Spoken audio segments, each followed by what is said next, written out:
Assalamualaikum warahmatullahi wabarakatuh. Dalam memenuhi tugas akhir mata kuliah kewirausahaan, berikut merupakan judul dari BMC yang saya buat, yaitu Bangun Rumah merupakan startup desain rumah berbasis metaverse yang terintegrasi dengan HSPK dan sebagai media edukasi masyarakat ketika membangun rumah untuk meminimalisir terjadinya korupsi. Latar belakang dari judul saya ini yaitu dengan meningkatnya kebutuhan rumah, maka semakin juga meningkatnya kebutuhan jasa kontraktor yang membuat tingginya angka persaingan jasa kontraktor.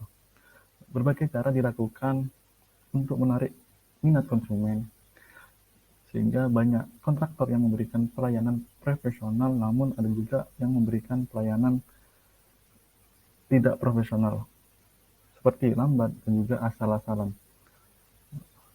Proses membangun rumah merupakan hal yang sangat menyenangkan dan juga mendebarkan, karena terdapat beberapa resiko, seperti kerugian, kontraktor nakal, pengerjaan yang molor, penipuan harga atau korupsi. Selanjutnya itu biaya yang mahal atau over budget, kualitas buruk dan juga hasil yang tidak sesuai harapan. Sehingga berdasarkan permasalahan di atas, maka startup bangun rumah menjadi terobosan yang sangat solutif dalam memberikan edukasi masyarakat dan juga meminimalisir terjadinya korupsi ketika membangun rumah. Selain itu, startup bangun rumah menjadi terobosan yang sangat inovatif dengan meningkatkan kemajuan teknologi dalam bidang konstruksi di zaman yang serba modern ini. Sebelum saya lanjutkan, perkenalkan, saya Muhammad Nasruddin Hakim dari kelas Kewirausahaan E dengan dosen pengampu Bapak Eko Andi Suryo STMT PhD. Berikut merupakan bisnis model kanvas dari aplikasi bangun rumah. Selanjutnya itu customer segment. Itu siapa yang akan memberi produk dari saya dan juga siapa yang akan membayar dari produk saya. Di sini saya membuat 4, siapa saja yang akan membayar produk saya.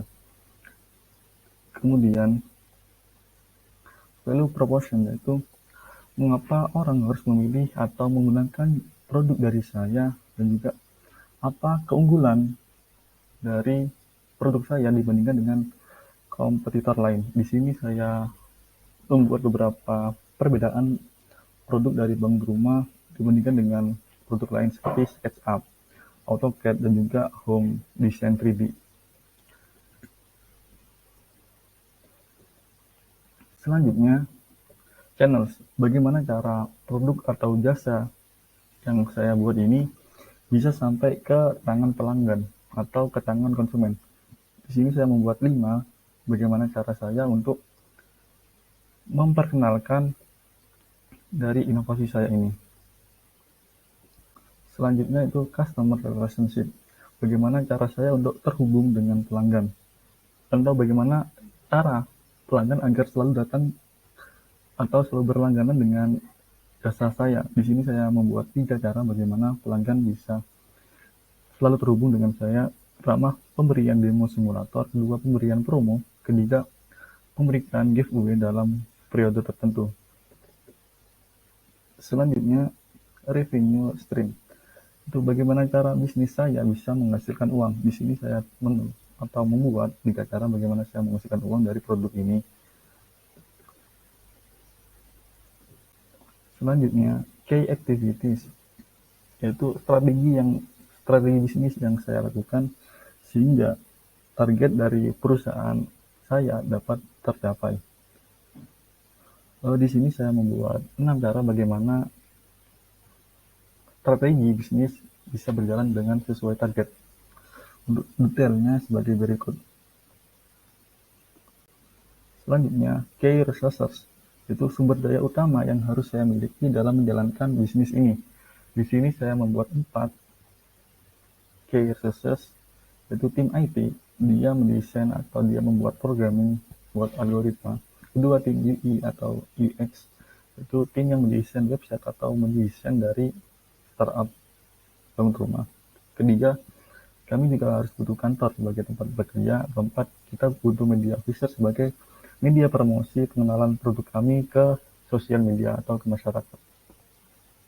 Selanjutnya yaitu key partnership atau pihak supplier atau vendor yang menurut saya ini sangat menentukan dalam kesuksesan perusahaan saya. Pertama, pemerintah dengan kebijakannya. Kedua, investor yang mempunyai dana keuangan. Ketiga, masyarakat sebagai konsumen. Keempat, kontraktor juga sebagai konsumen. Mahasiswa juga sebagai konsumen sebagai media pembelajaran mahasiswa. Selanjutnya yaitu cost structures. Itu pengeluaran yang dibutuhkan untuk menjalankan model bisnis ini. Di sini saya membuat 4, yaitu platform development, kedua sales dan marketing, ketiga salaries atau gaji, keempat biaya pengembangan. Biaya pengembangan ini digunakan untuk mengembangkan bisnis kedepannya agar dapat bersaing atau agar dapat berkembang dengan kompetitor lainnya.